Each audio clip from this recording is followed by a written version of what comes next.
Peace, great black artists. We are back again, and here we are actually drawing directly on our image, our person, our outline for our person from last class. So let's get right into it. We're drawing the eyes just as we did in our practice. So hopefully you've practiced drawing the circle for the eyes or the circle for the pupil and the iris, and you've practiced drawing an eyelid over top of it.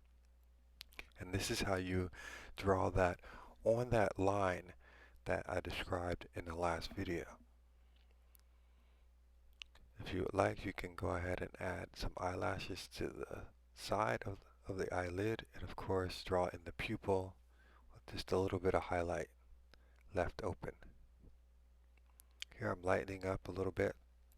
It's a little too dark, and I'm going to draw in the curves of the eyebrow just above the eyelid.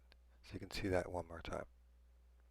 You will need to draw the nose, so have your paper next to you. And the nose goes slightly underneath of the center line there, about a third of the way down. Play around with the measurements, see if you like where the nose is. Here again, I'm starting with that philtrum shape, that wing shape for the nostrils and the center of the nose. I even drew a little ball there for the center of the nose just to give it a nice roundness or appearance of roundness. Again, if you would like to connect the bridge of the nose to that ball of the nose, go ahead and do that. Please forgive me again for the shaky video again. Here I'm drawing the lips just as we did in practice, but I'm stretching out a little bit so I can get a smile. Those nodes on the side of the lips are really important for getting a smile, and you can see I've curved them. Those are little marks at the sides of the lips that I drew. Drawing the chin in. And I did say in the other video, sometimes you're going to have to make little edits or changes to the actual model to make it look like the person from your family. And this is where you will be able to use the photographs or even use your memory, what you remember about the person, if you don't have a photograph, to draw their face and redefine their features like I'm doing here with the lips, and get the shape of their face as close as you can possibly get it to how that person actually looks. So it's a lot of practice. Here I'm turning the paper upside down. Remember that trick from last time, just to see if it was even, and it's not. So I'm going to just redraw, and then I'm going to fix it or to change it just a little bit. Remember we talked about the neck as well in class. We don't want to make the neck too wide or too narrow. And here I'm just taking the paper off just a second, just so I can get some eraser on it, and then we'll work again. Just remember, we're going to be working down into the body, so again, you want to have a good reference next to you, or you want to remember how that person dresses and what kind of clothes they like to wear, because that's really important. We're going to take Bisa Butler's example and how she decorates and embellishes her sitters.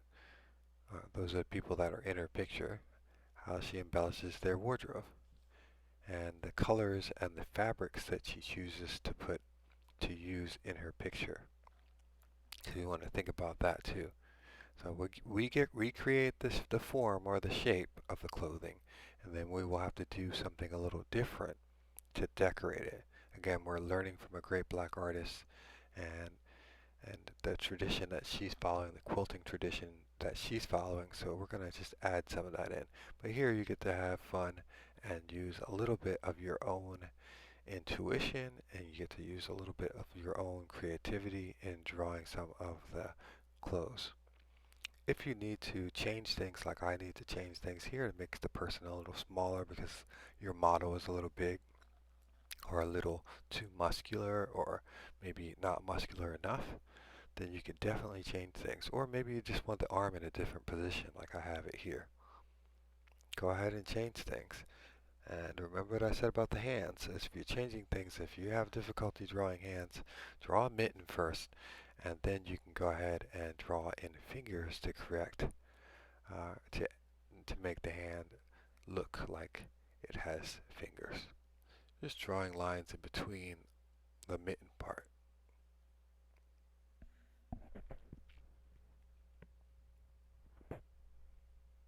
So you're going to need to draw over it again. Just take your time and play around with the pose.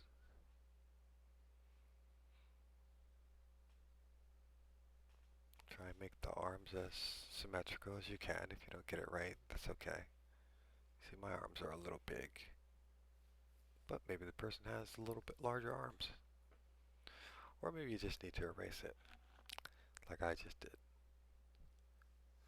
So, it's okay if you need to redraw things to get things symmetrical. And that's what we're trying to do. That's what I'm trying to do here on both sides of the body. Just make it symmetrical. And then thinking about where I want that arm. Just taking a pause and thinking about, should the arm be bent? Do I really want it bent? No, I don't really want it bent.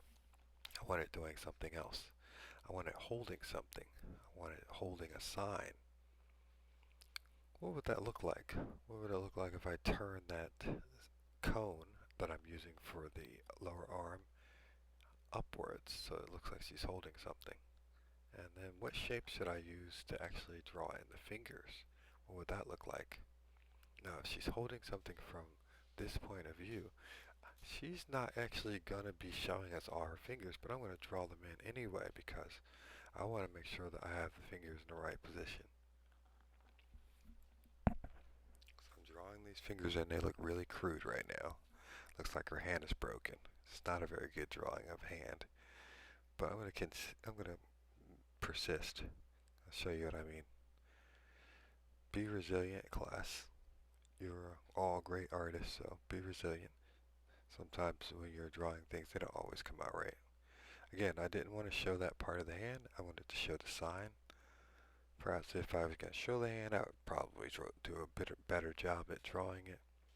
And get a reference to see what it looks like instead of drawing it off the top of my head and making it up. But as it goes, I am trying to use some references for the eyes and mouth and nose, and then for the figure I'm trying to, just come up with a person. You definitely need to be thinking about the person from your family, okay? So just keep that in mind. I want to keep my pictures really generic for you all so that you all can get a sense of how to draw somebody that's not a member of my family. You want to sort of draw a member of your family. You want to keep it looking pretty fun looking. It doesn't necessarily have to be super realistic. That's not our goal, okay? That's a completely different class. I love doing realistic drawings, but that is not this drawing, okay? So here I'm just going back in and drawing the hand, just fixing things that I didn't like when I drew things. I drew the other hand and I liked how the other hand looked, the one holding the sign, and now I'm drawing in this hand at a different position. Maybe the fingers are a little loose, maybe not. Maybe I should change it. Maybe I'll leave it this way and see how it looks later. Want her thumb and her index finger to be pointing, and I want these fingers to just drop down. So I turn the paper and see if I can get that in. And then where the knuckles fall is really important. I think I missed out on that one, but that looks a little awkward, so perhaps I'll change that later. Don't get stressed out about it. It's just a bunch of marks on paper, so at any time if you don't like it, you can change it. And again, you're just looking and checking to make sure things are even too. So I noticed that the ears are not quite even, so I'm going to change that a bit later, but I'm going to move forward and not get stuck in too many details, especially when I have a lot to draw.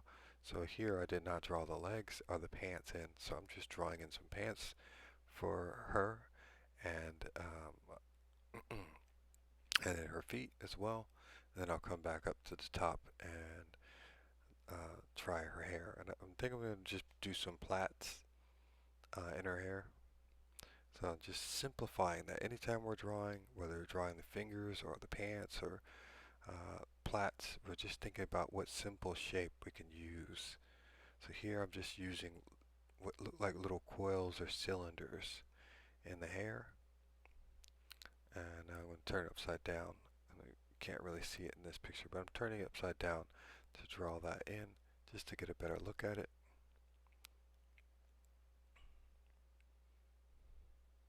And we'll make the hair a little bit more even at the top because it needs it. Just add a little bit more curl, more fullness to the hair, to the plaits there. Maybe some dimples. Think about what you know about the person that you're drawing, what distinguishing features or characteristics they have, and you want to put those in your drawing as well. And then again, do that for every member of your family. So I have 3 here, and if you have more members of your family, obviously you're going to need to do more. So with this one, I'm just going to change his hair. He's off camera right now, but again, I'm drawing upside down so I can see it. And then of course, if the person has a really distinct haircut or hair texture, just draw that in. That's going to help people to recognize that that is that person of your family, that family member, that uncle, that um, father, that mother, that brother, that sister. Those are the things that we're going to need to draw in. Because we're not necessarily trying to create a super realistic picture. We have photographs for that. We're trying to create a piece of artwork. We're trying to embellish. We're trying to learn how to draw people, but we're also, again, trying to learn how a great black artist is creating images or artwork about black people, about black lives, and about the beauty of black people. So we definitely want to keep that in mind as we're drawing this. Those little features matter. So again, think about the shapes of the face, the eyes, the nose, and the mouth, and those basic shapes that you practice. And if you did not practice them, just take a second, even practice on this sheet of paper like I have practiced on this one here, and get those shapes in. If we're going to cut this shape out a bit later, we're going to cut him out so he doesn't need to stay in this paper. And then we'll have a really nice drawing of a person. So again, decorate the clothes, I guess, later. And right now, all we need is the body shape in. And make sure that you come down and draw the legs. You can't see me drawing off camera, but I'm just fixing the legs here. And that'll be that. Thank you for watching. I will put out the next video for you to watch. And we'll do decoration then.